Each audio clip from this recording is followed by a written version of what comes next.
नमस्कार मित्रों, इल्विन क्लासेस के यूट्यूब प्लेटफॉर्म पे आपका बहुत बहुत स्वागत है। मेरा नाम विवेक है। अमेरिका में राष्ट्रपति के चुनाव हुए हैं।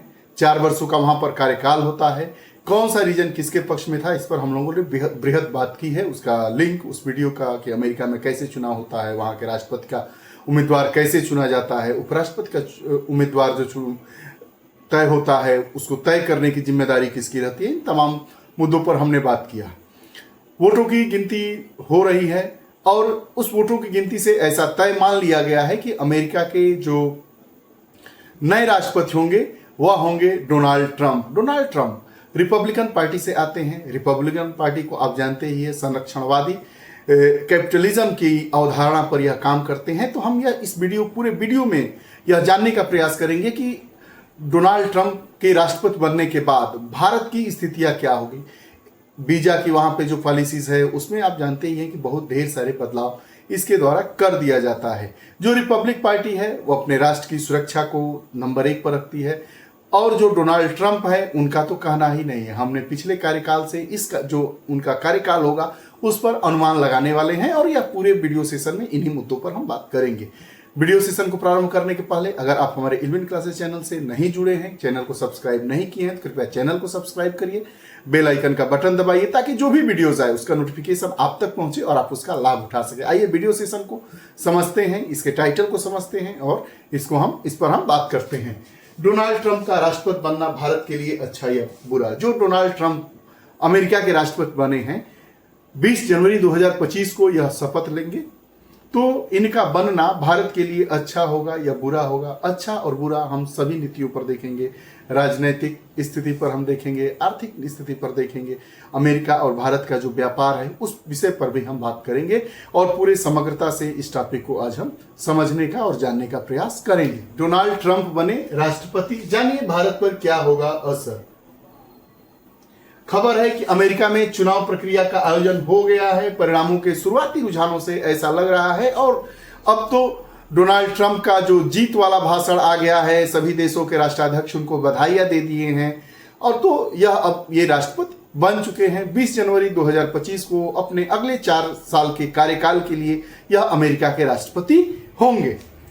परिणामों के शुरुआती रुझानों के मुताबिक डोनाल्ड ट्रंप जो है अमेरिका के 47वें राष्ट्रपति बन सकते हैं। क्या बन ही गए हैं, 47वें राष्ट्रपति अमेरिका के डोनाल्ड ट्रंप बन गए हैं। रिपब्लिकन पार्टी के हैं। इन्होंने जो डेमोक्रेटिक पार्टी की उम्मीदवार थी कमला हैरिस को हरा दिया है। यहां तक पूरा मामला है। भारत पर इसका संभावित प्रभाव क्या पड़ेगा, तो भारत पर संभावित प्रभाव मतलब व्यापार पर हम प्रभाव की बात करते हैं। तो डोनाल्ड ट्रंप की वापसी से नीतिगत व्यवधान और अप्रत्याशितता उत्पन्न हो सकती है। इसका मतलब समझिए, इसके पहले जो सरकार थी वो दूसरे पार्टी की सरकार थी, अब डोनाल्ड ट्रंप की सरकार आती है। तो जो बाइडेन की सरकार थी वह जो भारत के साथ नीतियों को लेकर चलते थे उन नीतियों में कहीं ना कहीं से अस्थिरता की स्थिति आएगी, वही बात बता रहा है। कमला हैरिस की जीत ब्रिटेन प्रशासन की नीतियों में निरंतरता सुनिश्चित कर सकती थी। अगर कमला हैरिस जीतती थी तो जो बाइडेन के पार्टी की थी, तो जो बाइडेन अमेरिका के निवर्तमान राष्ट्रपति हैं उनकी नीतियों को भारत के साथ आगे बढ़ाती। लेकिन बीच में पार्टी भी बदल गई और नया राष्ट्रपति भी मिल गया। तो अब क्या होगा कि जो बाइडेन के साथ नीतियां भारत की काम कर रही थी व्यापार की, उस पर कहीं ना कहीं से अस्थिरता का माहौल पैदा हो जाएगा। अमेरिका और भारत के बीच व्यापार और व्यवसाय नीतियों पर विशेष रूप से ट्रंप के नेतृत्व में काफी प्रभाव पड़ेगा। अमेरिका और भारत की जो व्यापारिक नीतियां हैं, ट्रंप आएंगे तो विशेष रूप से निश्चित तौर पर अब यह प्रभाव पड़ने वाला है।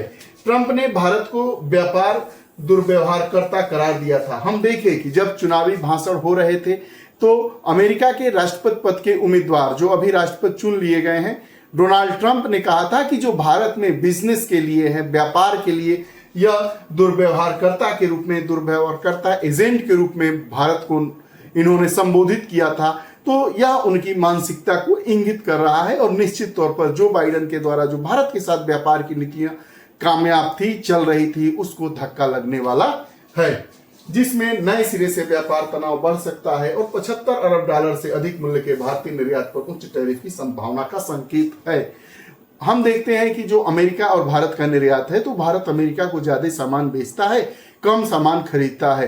तो बेचता है तो उस पर टैरिफ की संभावना बढ़ सकती है। टैरिफ मतलब एक टैक्स मान लीजिए, तो टैक्स बढ़ेगा तो एक नया तनाव आ सकता है। यही बात कही जा रही है जो रणनीतिकार हैं, जो अर्थशास्त्री हैं, उनके द्वारा। करते हैं जो ट्रंप की व्यापार नीतियां और अतीत के तनाव। ट्रंप की जो व्यापार नीतियां हैं और अतीत मतलब पूर्व के जो तनाव हैं उन पर बात करते हैं। ट्रंप का जो पिछला कार्यकाल था 2016 से 2020 तक का, उस कार्यकाल में संरक्षणवाद और व्यापार अलगाववाद पर जोर दिया गया था, जिससे विश्व व्यापार संगठन विवाद समाधान प्रक्रिया अवरुद्ध हो गई थी और भारत सहित प्रमुख भागीदार के साथ व्यापार संघर्ष शुरू हो गया था। इन्होंने संरक्षणवाद और व्यापार अलगाववाद का एक सूत्र अपनाया कि मतलब जो हमारा व्यापार है उसको संरक्षित किया जाए और अलगाववाद अलग तरीके से हम व्यापार को करेंगे। तो एक कहीं ना कहीं से पूरी दुनिया में जो व्यापार का बाजार है उसमें तनाव देखने को मिल रहा था। 2019 भारत ने सामान्यीकृत वरीयता प्रणाली कार्यक्रम के तहत शुल्क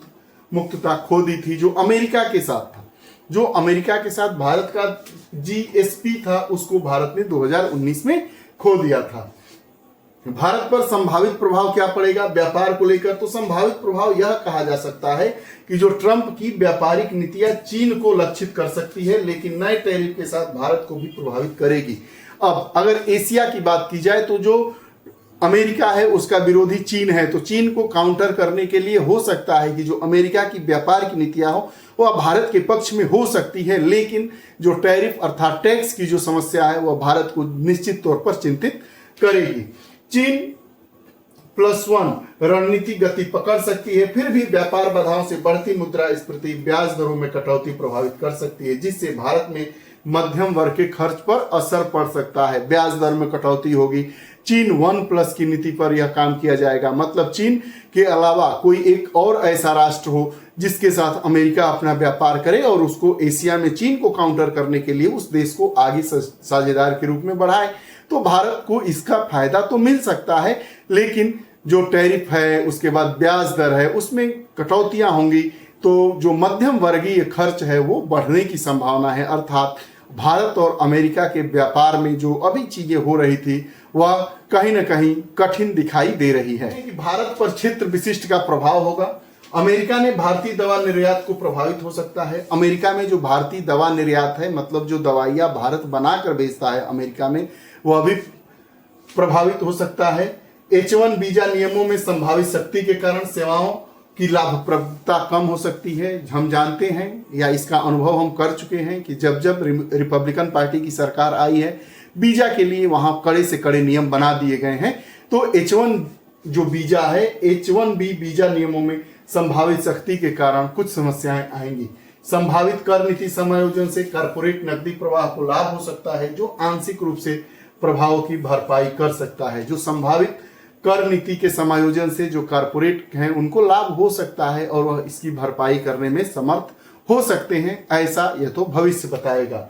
सैन्य संबंध और रक्षा सहयोग की बात करते हैं तो हाल के वर्षों में अगर हम बात करें, रक्षा और सैन्य सहयोग भारत अमेरिका संबंधों की आधारशिला रहे हैं। भारत और अमेरिका के संबंधों की आधारशिला व्यापार के साथ साथ रक्षा और सैन्य सहयोग ही रहे हैं। ऐतिहासिक पहल सेट और जेट इंजन के निर्माण के लिए समझौता जैसे रक्षा सौदा बिडेन के प्रशासन के तहत भारत अमेरिका संबंधों के कुछ मुख्य आकर्षण रहे। जो बाइडेन जो अभी राष्ट्रपति हैं अमेरिका के, निवर्तमान राष्ट्रपति कहे जा सकते हैं, उनके साथ जो भारत के संबंध थे रक्षा के क्षेत्र में, सहयोग के क्षेत्र में, तो वह जो है वह काफी प्रशंसनीय रहा है, उसी की बात कर रहा है। नाटो के प्रति ट्रंप के रुख से पता चलता है कि वह सैन्य समझौतों के प्रति इसी तरह का सतर्क रुख अपना सकते हैं। और हालांकि भारत अमेरिका सैन्य सहयोग इंडो पैसिफिक क्षेत्र में चीन के प्रभाव का मुकाबला करने के लिए साझा लक्ष्य के कारण जारी रह सकता है। यह भी दे सकता है कि जो इंडो पैसिफिक क्षेत्र है, हिंद प्रशांत महासागरीय जो पूरा क्षेत्र है, उसमें चाइना को काउंटर करने के लिए अमेरिका भारत के साथ अपने सैन्य और रक्षा सहयोग को वैसे ही कायम रख सकता है, ऐसे कयास लगाए जा रहे हैं। है कि जो संरक्षणवादी नीतियों का संभावित प्रभाव पड़ सकता है कि Peterson institute for international economics का अनुमान है कि ट्रंप की आर्थिक नीतियों से अमेरिका में मुद्रास्फीति काफी बढ़ सकती है, जो संभवतः 2026 तक 6% से 9.3% तक पहुंच सकती है। अमेरिका में जब उच्च मुद्रास्फीति से कपड़ा, रत्न और आभूषण जैसे श्रम प्रधान क्षेत्रों में भारतीय निर्यात पर प्रतिकूल प्रभाव पड़ सकता है। जब अमेरिका में मुद्रास्फीति बढ़ेगी तो उसका असर जो भारत का निर्यात है, चाहे वह कपड़ा का हो, रत्न का हो या आभूषण का हो, जैसे श्रम प्रधान निर्यातों पर काफी असर पड़ने वाला है। तो जो भारत का व्यापार है अमेरिका के साथ भारत के पक्ष में रहता है, अर्थात भारत अमेरिका से कम वस्तुएं खरीदता है और अमेरिका भारत से ज्यादा वस्तुएं खरीदता है। तो जब जो अभी अमेरिका और भारत का व्यापार है वो भारत के पक्ष में था, तो इससे जब मुद्रास्फीति की दर बढ़ेगी तो यह व्यापार कुछ बैलेंस होने की उम्मीद है, अर्थात निर्यात घटने की संभावना जताई जा रही है। चूंकि भारत के निर्यात में अमेरिका का योगदान 20% है, इसलिए अमेरिका में मुद्रास्फीति बढ़ने से भारतीय निर्यात को और समग्र भारतीय अर्थव्यवस्था पर भी प्रतिकूल प्रभाव पड़ेगा।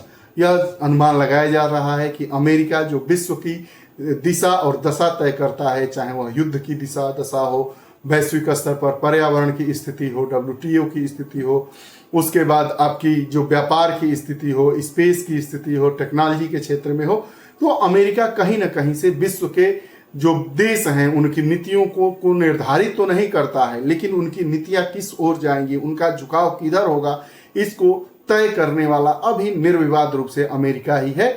जो यह आंकड़े और यह जो व्यवहार से देखा जा रहा है और पिछले वर्षों के जो अनुमान लगाए जा रहे हैं, जो वैश्विक अर्थव्यवस्था हो, वैश्विक राजनीति हो या पर्यावरण पर वैश्विक जो प्रभाव पड़ रहा हो, उस पर अमेरिका का कहीं ना कहीं से प्रभाव पड़ रहा है। अमेरिका में 47वें राष्ट्रपति के रूप में रिपब्लिकन पार्टी के डोनाल्ड ट्रंप राष्ट्रपति बन चुके हैं। 47वें राष्ट्रपति 20 जनवरी 2025 को अपने अगले 4 वर्ष के कार्यकाल के लिए वह शपथ ग्रहण लेंगे। जो बाइडेन के द्वारा जो भारत के साथ जो नीतियां बनाई गई हैं, चाहे वो व्यापार को रखकर हो, चाहे रक्षा समझौते को लेकर हो, उस पर कुछ न कुछ अड़ंगा आने की संभावना है। भारत अमेरिका को ज्यादा सामान बेचता है और अमेरिका से कम सामान खरीदता है, अर्थात जो व्यापार संतुलन है वह भारत के पक्ष में है। उस पर भी मुद्रास्फीति बढ़ने के कारण उस पर भी कहीं ना कहीं से जोखिम का खतरा मंडरा रहा है। ये रहा पूरा मामला। तो जो अमेरिका में राष्ट्रपति बने हैं डोनाल्ड ट्रंप, 130 वर्षों के इतिहास में चुनाव हारने के बाद दोबारा राष्ट्रपति निर्वाचित होने वाले डोनाल्ड ट्रंप हैं। तो इसका क्या असर होगा, यह तो भविष्य के गर्भ में भी है, गर्भ में छुपा है। इसके बारे में तो अनुमान ही लगाए जा सकते हैं। तो उसी अनुमान के आधार पर इस कक्षा को व्यवस्थित किया गया था। आपको ये हमारा वीडियो सेशन कैसा लगा कमेंट बॉक्स में जरूर बताइएगा। अगर आप हमारे इल्विन क्लासेस चैनल से नहीं जुड़े हैं तो कृपया चैनल से जुड़िए, बेल आइकन का बटन दबाइए ताकि जो भी वीडियोस आए उसका नोटिफिकेशन आप तक पहुंचे और आप उसका लाभ उठा सके। बहुत बहुत धन्यवाद।